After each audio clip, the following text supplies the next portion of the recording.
عادل فين؟ عادل في امريكا. طبعا محدش يغلط غلطتي. غلطت غلطة كبيرة جدا واتسرق مني مبالغ كتير من كريدت كارد. بل مش كريدت كارد واحدة واثنين وثلاثة واربعة كتير.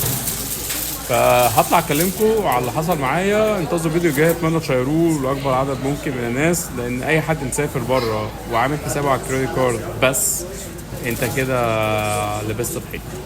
اي حد معتمد على الكريدت كارد وفاكر ان هو معاه كريدت كارد كتير وفي امان والدنيا صباح الفل، وفاكر ان هو بيحطها في مكان واثنين وثلاثه فصباح الفل برضه هو في امان، انت غلطان غلطه كبيره جدا.